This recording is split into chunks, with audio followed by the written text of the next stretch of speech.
Now the story of Purim is a fascinating one. It's a period in history where, an outsider would just see a political story and would see like a king and a queen and a beheading and people coming to power and people being hanged and the Jewish people being saved. We always like that one.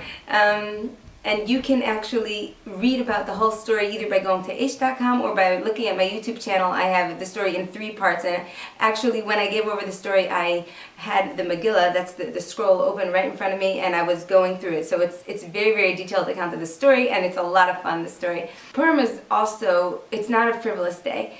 It is compared to Yom Kippur, which, as you know, is the most serious day and the day of complete atonement and cleansing.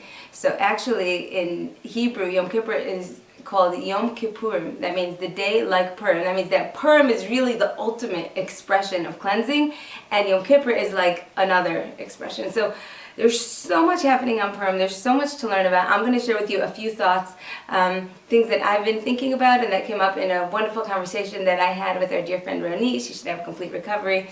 And hopefully these thoughts will help take you into Purim.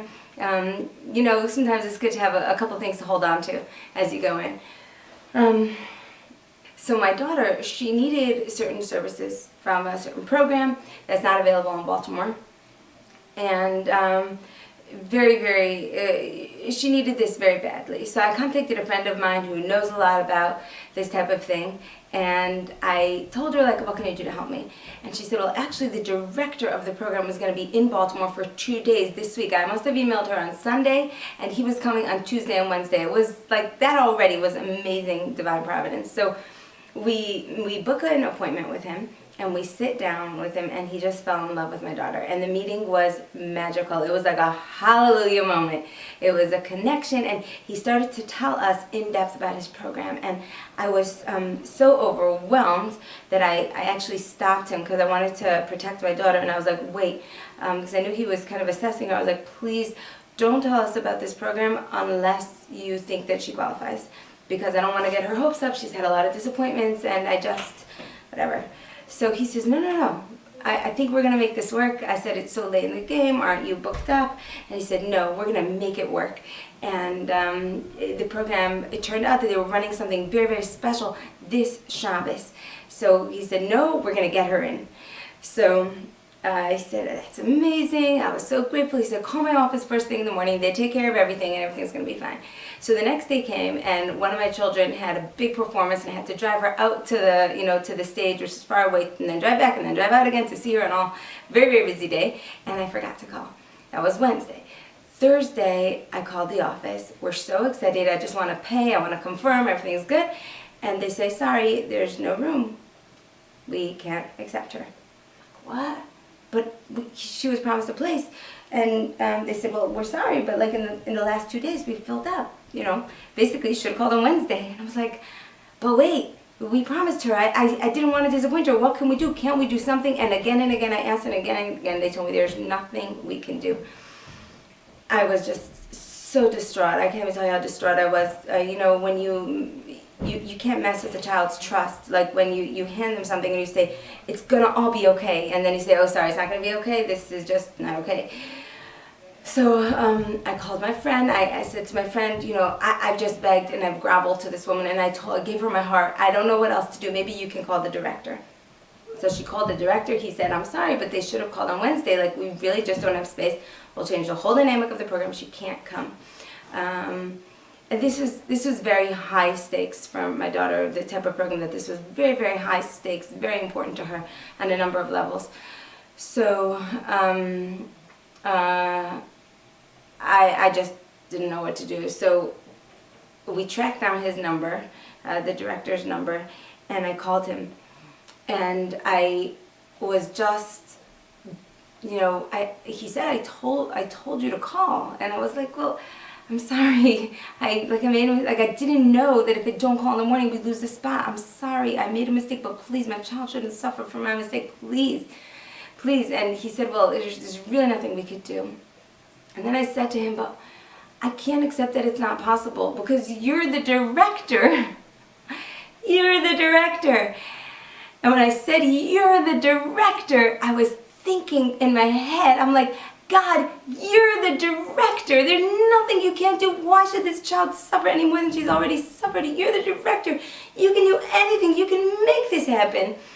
And I started to cry, and I was crying to this man on the phone, and I didn't get angry at him. He was doing what he had to do, but I told him, like, something is broken in me, because where I come from, where my family comes from, is like everyone is involved in helping people in need. I just say that, you know, my brother like roams the streets and roams the bars to pull kids out and get them back into school. And he has them sleeping on his couch. He has people calling him like dad, you know, Abba. I mean, we've fostered kids. I said, Mom, this is one time that my child is in so much need, and that you're turning us away because of, like, there's no room. I can't accept it. And I understood that from his vantage point, there was nothing that he could do. But I just had to tell him, like, you're the director. So he said to me, well, I don't think I could help you, but I'll call, you know, the organizer and see what we could do.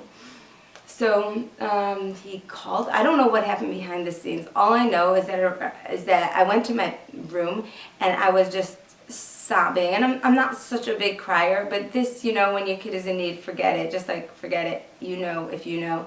And, you know, and it was so close to salvation. So I was just like, I could just still feel my stomach ache, because I was like wretched.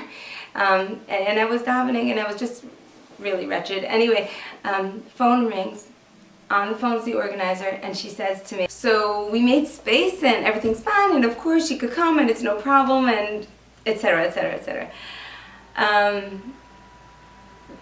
It was crazy. We drove her up to New York on Friday. My husband drove up 3 hours, back 4 hours, don't ask. And this was my Purim story. You know, we need to say to everyone in our lives, to every situation in our lives, bills, BGE, whatever my bills are, you're not the director, he's the director. And go straight to the director, and he can make unbelievable things happen. One thing that strikes me about Purim is our heroine, Esther. If you know the story, you know that Esther was chosen to be the queen, and she didn't want to. She was an unwilling queen. Some people say she was married to Mordechai, some people say she was his niece. Either way, she was a nice Jewish girl who did not want to be part of a harem, and she found herself in the king's palace. And this is long before she saved the day. She just had to live as the queen day in and day out in this lonely, isolated way. And we learned that she tried to keep Shabbos, that she had 7 maids so that she would be able to keep track of the days of the week. And you know, the maid on Shabbos would think that they wouldn't realize that she's keeping Shabbos, because she would think that this is always how the queen behaved.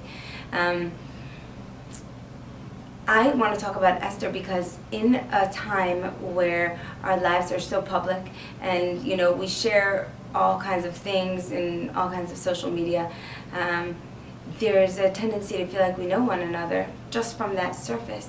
And I think about Esther, and I think she was a really controversial figure. I mean, imagine what people thought about her. How could they know that she hated every moment? That, you know, it's considered every night, it was considered like Ahasuerus raped her, actually. That's how unwilling she was, you know, to participate. She hated being there. It was the opposite. It was a place where she had to be, but she hated it. Nobody knew that. All they saw was, oh, look at her. Now she's in the palace, and now she's with the king, and now she's inaccessible, and this and that. And imagine how they looked at her. And meanwhile, what was she doing? Staying devoted to God. And as a matter of fact, so devoted that at the end of the day, she was the one who saved her people while putting her own life at risk. And it's very poignant to me, you know, because after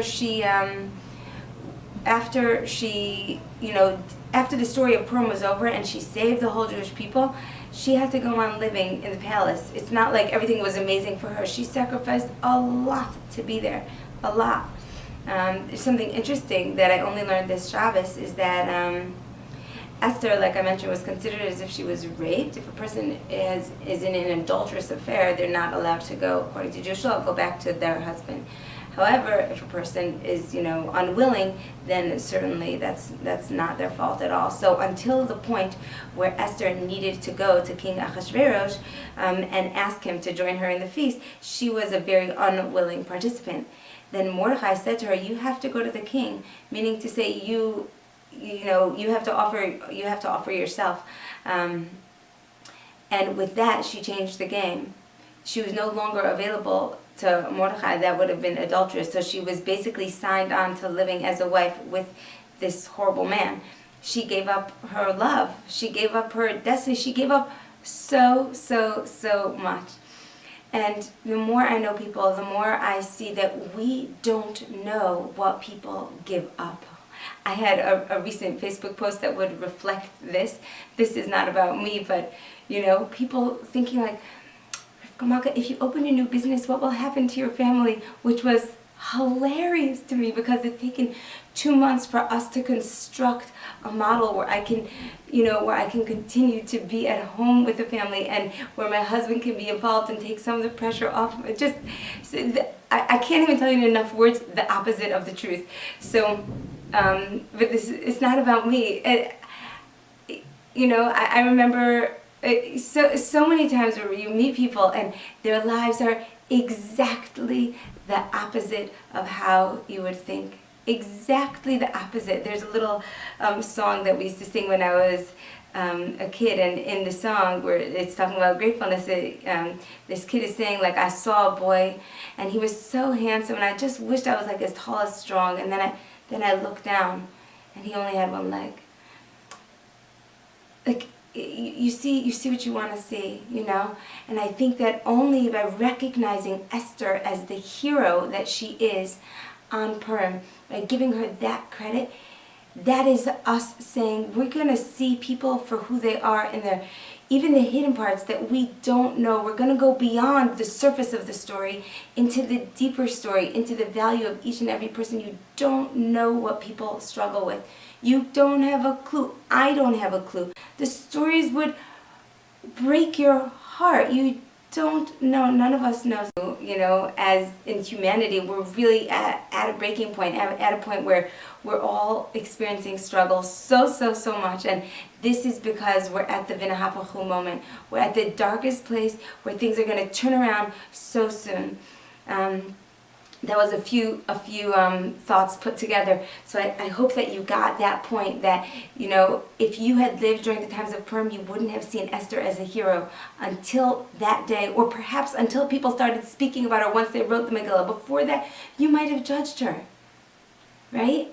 But on Purim, we say we're gonna look beyond the surface and see the story of our lives for what it is, one magnificent Hallel, one magnificent praise to God who's leading us exactly where we need to go. And we're going to see beyond the surface of who we think that people are and address them as the heroes of surviving that they truly are. And we're going to reach deep down and cry out to the director to change things, to the director who can do anything on Purim. We're going to stand there and raise ourselves to a highest level and make time among all the laughter and joy. Take that and elevate it, and also make time to pray for everything. And don't think it's a contradiction. That buoyancy that you feel on Purim, that opens you up to incredible levels of simcha. It cleanses you. It's like it fills you up. It's Adar this month, and Purim in particular, is like going to the gas station to fill up on joy for the entire year. And that joy comes from seeing the world as it is, knowing that we're in really good hands, that we're really all connected, that there really is a director who's taking care of things for us, and we only need to connect with him, just like show up at his office, and everything is going to be okay. So wishing you a joyous, happy Purim. If you're new to